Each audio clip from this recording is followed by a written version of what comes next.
masyarakat. Kebijakan pemerintah Presiden Soeharto berbeda dengan kebijakan pemerintahan Presiden Soekarno. Pada masa Presiden Soekarno menerapkan semboyan politik sebagai panglima. Pada masa Presiden Soeharto menekankan pada semboyan ekonomi sebagai panglima. Kebijakan politik Presiden Soeharto ikut menentukan alur kebijakan ekonomi pembangunan Orde Baru. Berikut beberapa kebijakan pada masa Orde Baru. Pertama, memindahkan poros politik hingga memberlakukan politik tiga warna. Pada masa Orde Baru, politik luar negeri dikembalikan menjadi politik luar negeri bebas aktif.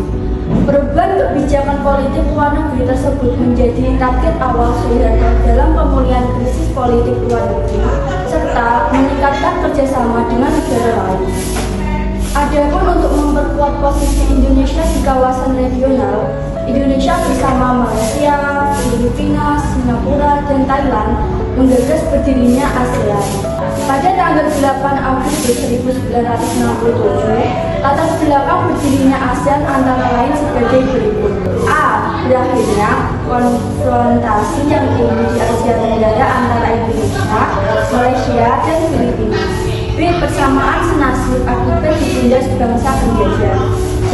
Persamaan dalam bidang kebudayaan, bahasa, tata krama, dan pola kehidupan.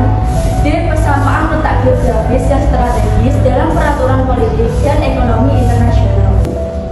Maksud dan tujuan organisasi ASEAN termuat dalam deklarasi Bangkok yaitu sebagai berikut.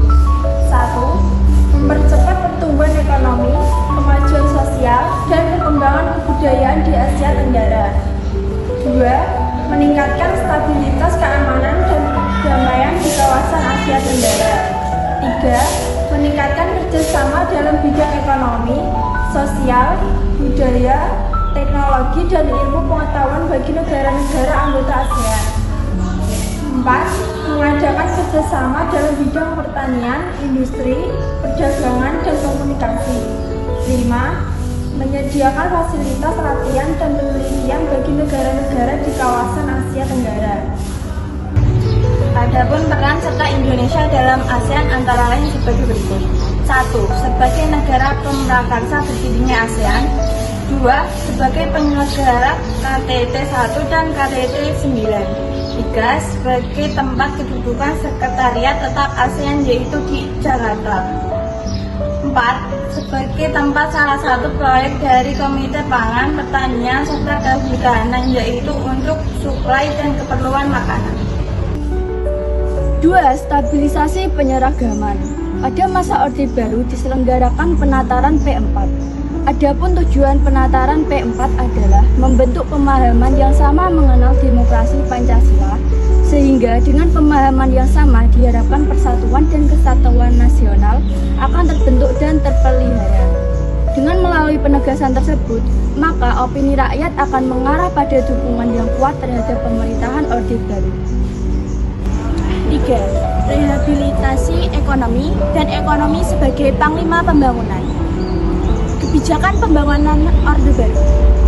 Langkah pertama, pemerintah Orde Baru dalam melaksanakan pembangunan nasional adalah dengan membentuk Kabinet Pembangunan 1 pada tanggal 6 Juni 1968. Program Kabinet Pembangunan 1 disebut Pancakrida yang isinya sebagai berikut.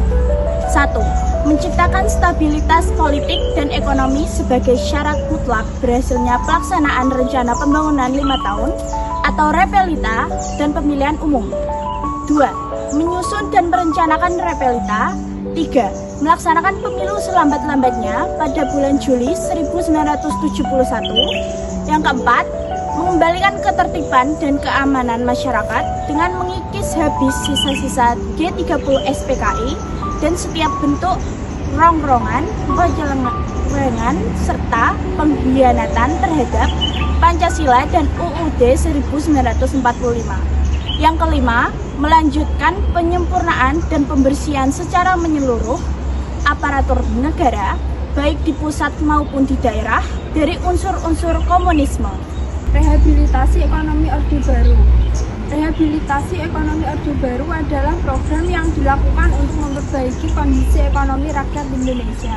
Beberapa permasalahan yang melatar belakangi program rehabilitasi ekonomi Orde Baru diantaranya pembangunan yang tidak merata, ketimpangan sosial, kondisi sosial ekonomi yang buruk, nilai mata uang rupiah yang menurun, krisis akibat inflasi, dan uang luar negeri.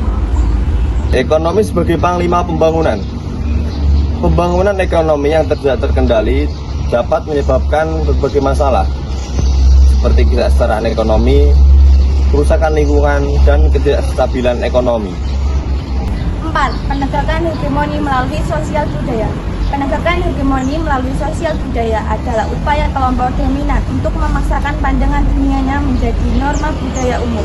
Hegemoni budaya ini dilakukan dengan cara memanipulasi budaya masyarakat, seperti keyakinan, nilai, persepsi, dan adat istiadat. Aiming for the stars against the sky when we had a